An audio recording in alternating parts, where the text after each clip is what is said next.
me talk about why we don't put anything in this dough box. Neapolitan pizza is long fermentation.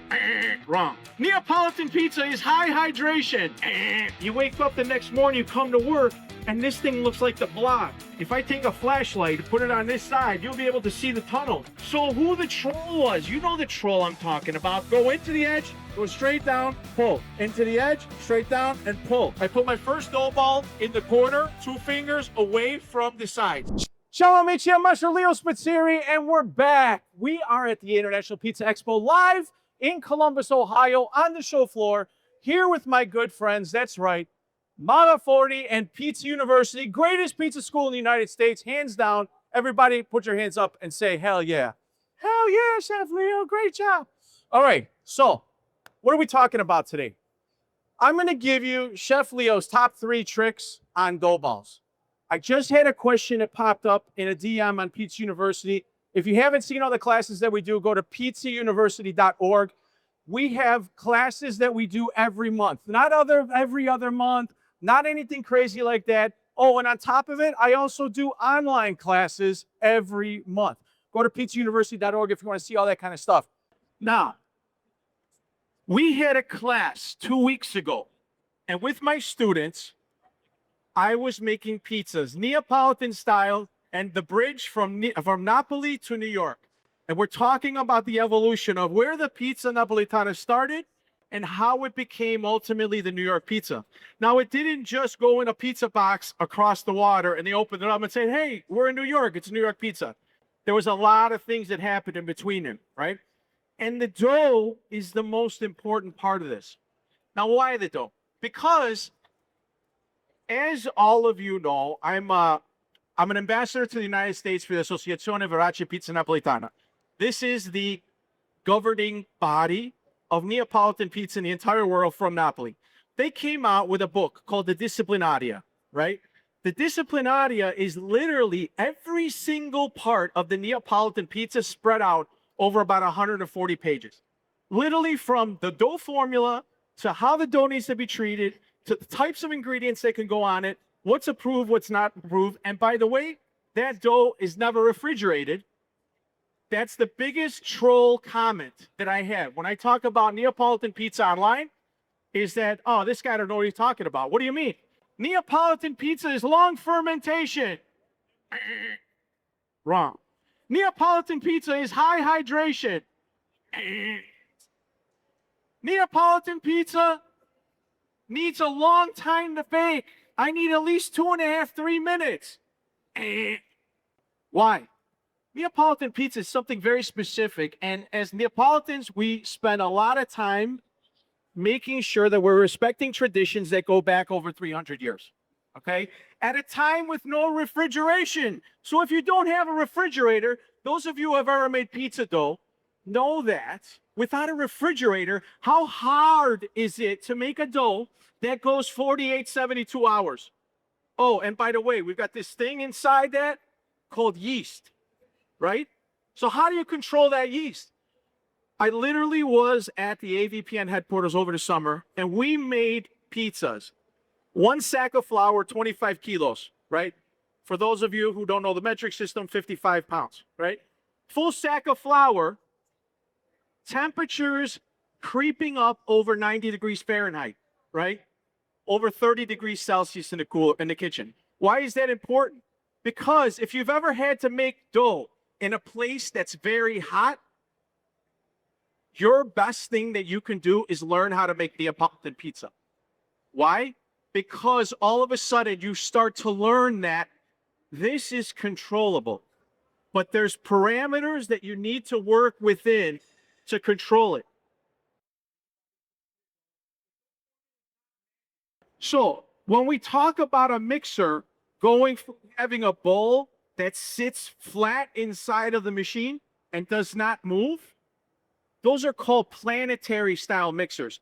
Everybody knows. I've been almost 38 years. I hate to even say it. I turned 50 years old. Making pizza since I was a kid, right? Literally, that's industry standard. We all learned about that thing, right? And no, by the way, don't stick your hand in there. That's what I learned as a kid. Now, going forward, there's other types of mixers called spiral mixers. Spiral mixers now are the first time that we see that the bowl spins along with the corkscrew. And the corkscrew doesn't go around the bowl. The corkscrew sits in one spot, has a bar in front of it, and the dough very gently transfers in, spins, and comes out relaxed the other side. Why is it important? Because we're trying to control the final temperature of the dough.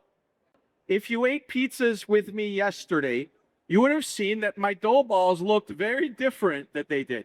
Why?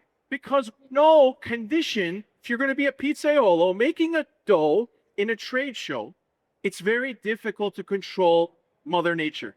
And it was very hot and very humid yesterday in here. So all of a sudden, our doughs all wanted to go. And by the way, my dough formula that I had scratched off on the plate saying this is all the dough's making as soon as I land, I actually cut yeast out of there, making sure that my doughs didn't pop in the cooler. The other bad thing is if you're planning to use one of these prep tables. Now, these are Mara 40 prep tables, great tables, right?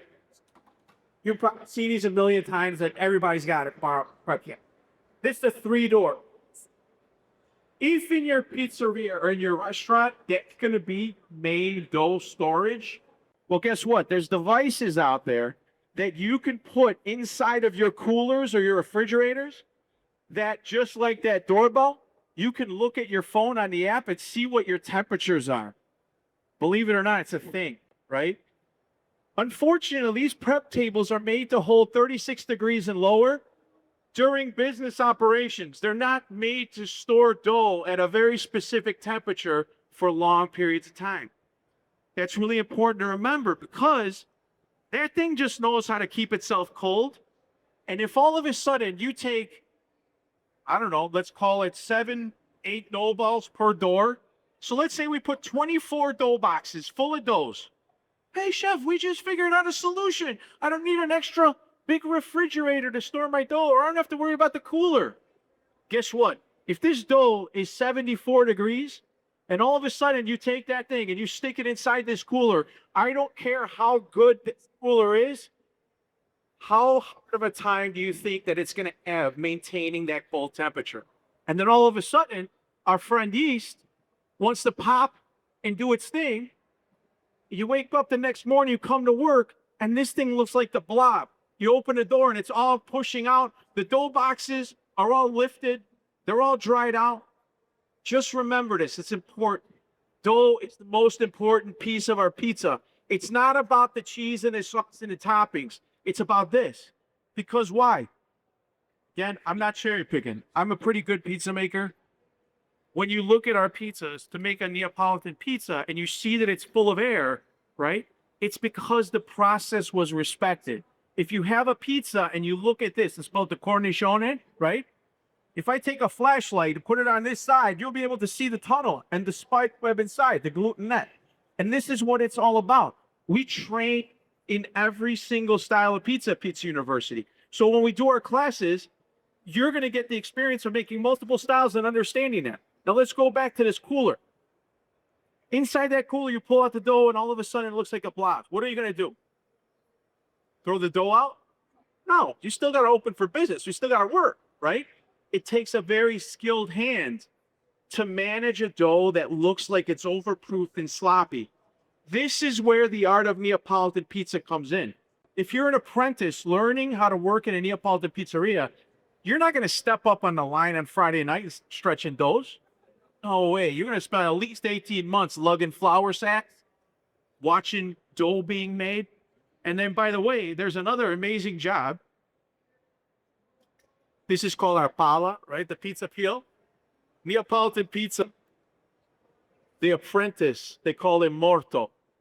He sits here all night with his pizza peel on the bench, and the pizzaioli are loading the pizza and stretching it onto the peel so he can hand this off to the fornaio to launch. Why? They call him Morto because he dies there all night long like this. But it's important because anybody who's ever learned how to do something correct, the more you watch something being done over and over the proper way, Morto gets the option of seeing every single pizza being made. And then after a while, guess what? Morto steps up to the bench. He gets the baseball bat in his hand, and they say, "Go ahead, make a pizza." And for probably another year, they're gonna tell him it's the worst pizzas they've ever seen in Napoli. It's terrible. What a disgrace. Keep learning, keep practicing.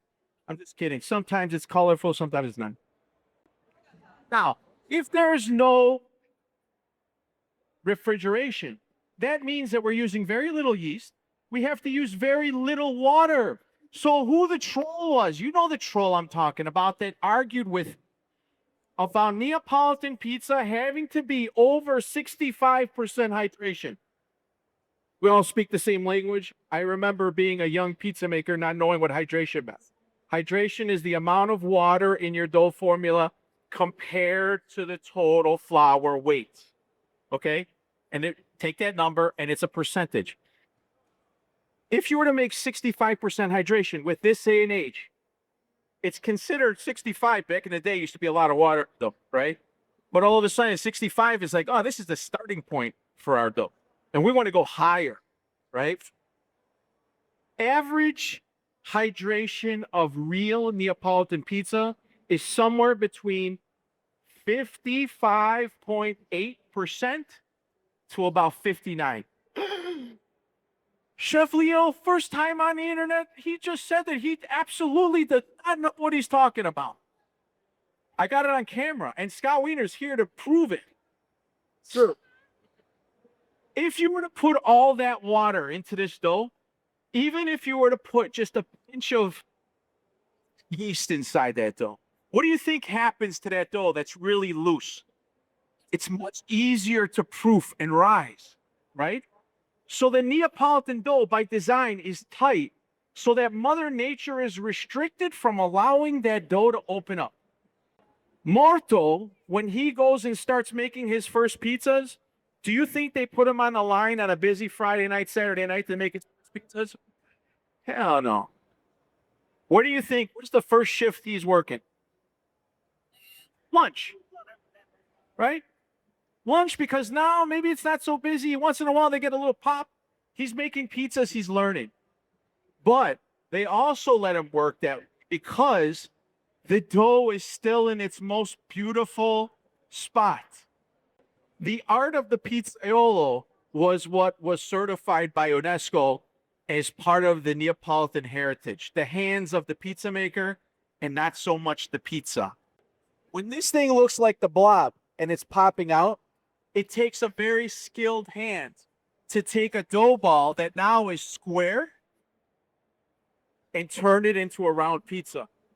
And there's pizzerias in America that are historic that you can go to that are making traditional Neapolitan pizzas where even though it's round, you will notice 4 little corners on the edges. Why? Because when these dough balls are touching like they are, these are just starting to touch. This is like at its peak. As a pizzaiolo, this is the way I love to see these dough balls. However, if you've ever made a dough, if you've ever made a pizza with one of those dough balls that's square, that's full of gas, this is all of a sudden where those beautiful fermented flavors from that yeast start smelling like fresh baked bread. That's what Neapolitan pizza is supposed to taste like, right? That skilled pizzaiolo working at 10:30 in Napoli at night, that now the town is just starting to jump, and they got another 250, 300 pizzas to make before they close, and those dough balls are all square, none of them are complaining, oof, why'd you give us this dough? Because it's something that you learn how to work with, and you're not scared anymore, right? Now, let's clear another thing up. Raise your hands. Anybody, how much flour do you put in the bottom of your dough boxes? You put flour, raise your hand.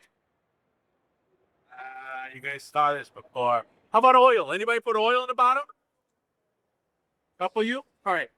Let me talk about why we don't put anything in this dough box. Oh, snap. Well, she said, oh, snap. Amazing. Why don't we put anything in this dough box? First of all, when I take a dough ball out of here and I go and make my pizza, think about that this dough is going to sit for at least 12 to 24 hours before it's used. If we put flour in the bottom of this box, underneath this dough ball, you've got humidity. Where does the humidity come from? The humidity comes from the dough itself. I'm going to go for the hardest one. Let's go for one of the middle ones. I sprinkle a little flour on top. I'm not even using the right thing. I'm going to use this thing because I know a lot of people use these, especially if you got those big giant New York, doing 18, 20 inch. Sure. The right one to use is something that looks like this. And before I meet the troll that says, "Oh, chef, that's the thing that do drywall, ha ha ha." It's not. This is not. This has a reason. Why? Even this. Let's talk about this for a second. In Napoli, they call this a stecca, right? It's stick to. Sometimes you call it a spatula. Very different than the spatula we know here in the States. But why is this important? Because of this point here. If you look at my dough balls, I've got this diamond here. I'm going to show you the first time that diamond, and you'll never unsee the diamond in your dough box. It falls again. Take the corner, and guess what? Stick it into that corner where the diamond is. All of a sudden, take this and go straight down, push and pull, and I just released where this dough ball is touching from another. I didn't even have a flat surface. I did it up in the air. Let's do it again. Go into the edge, go straight down, pull. Into the edge, straight down, and pull. Now, I've got enough flour on this dough ball to do what I need to do. From here, I'm going to go under the dough ball, lift a little bit so I can get my fingers underneath. The dough ball is literally out of the box in the same manner that it was in the box. Oh, stop. If you look at your dough box, when you do that, the bottom of the dough box should not have half of the dough from the dough ball stick stuck. This is humid. All of a sudden, if I had flour under the dough ball, that excess moisture would make this crust of dry flour all the way around. And then when I go and stretch this dough, it's your family, it's your friends, it's your customers eating that dry flour that doesn't knock off when we stretch it. So that's why we don't put any flour. Oil, I had a lot of people give me a lot of really interesting comments on, you could put oil, what are you talking about? It's going to help my people take the dough out of the box. Never take this out of the box with your fingers, please. This has gluten in it. Gluten remembers. It never forgets how you handled it. If you handle it like an animal, guess what? It's going to fight you back all the way through the process. And guess what? You're never going to make a round pizza. Ever. This has to be nice and relaxed in order for that to happen. And even the way I'm touching it, gently, I'm still not deforming it. If I go and pull this out and it becomes an oval, guess what? Your pizza's going to be oval, no matter how good the pizzaiolo is. Or pizzaiola. There's a lot of ladies here, right? No oil, because now at some point I need to take this dough ball and I need to put the dough in the flour. Like that? If there's oil on the bottom of this dough ball, I have flour here with no oil, and guess what? It's very easy for me to take off. But now that oil acts like glue, and that flour sticks here. And again, we're feeding our customers, our family, our wives, girlfriends, whoever, maybe both of them. We're feeding them oil and flour. It's not good. And the other thing is that if you've got oil on here, what happens when we go into a beautiful electric oven like this, or a 725 degree open flame oven? Oil makes things want to brown faster, and eventually they burn. Anybody make pepperoni pizzas, maybe in New York? The pepperoni pizza is always the one we take the pictures of, right? Because it looks the best. It's always the shiniest around the edge, but it always bakes a little faster. So the pro move when we make a pepperoni pizza is start baking your cheese blank halfway through the bake. pull it out, throw the pepperoni on top of the pizza and finish it. And all of a sudden, you got a gorgeous looking pepperoni pizza that baked all the way. It didn't bake too fast. Bottom should be nice and snappy, right? I know we say common sense, and I get called out that, oh, this Italian kid thinks he's like Christopher Columbus and invented America. Yes. Don't forget, we got a pizza school. Not everybody started with all this information like you. It takes time to learn the art of making pizza. And the art of making pizza is all these little steps. You can't just walk into a pizzeria, have somebody give you a crash course in dough, and expect that you're going to start making beautiful pizzas. The owners of this company, Francesco and Enzo Barra, started with an oven company. All of a sudden, they started selling ovens all around the world, literally all around the world. And the first thing that became very clear to them when they started getting calls on the hotline that, hey, my pizzas are all burning or my pizzas are like this. All of a sudden, it was very obvious that we didn't have enough people that knew how to make a pizza. So they started a school. And this training element became very important. Now, you got dough balls. Trick number one, Leo's pro tip number one with dough balls, do not put flour or oil in the box because at some point it's going to be stuck here and you're going to end up eating it later, which is not delicious, right? Pro tip number two. How many people looked at these dough balls and said, oh, how beautiful? There's even spacing here. If you get a dough ball and you start making dough balls, right? The way you load your tray is critical because if you don't put a dough ball evenly in the box, when they get to this point, how simple was it when I went and used this thing and I went to cut a nice straight line? But if all of a sudden your dough balls are a zigzag, it's going to be like origami, right? It's very difficult to do that. Again, this might seem like, oh, this is so simple. I can't believe he's saying it. Believe me, there's people out there that need this information. When I load my dough boxes, I don't start just randomly putting them in. Even spacing, and this is my method, right? You do it however you want, but it's worked for me for all these years.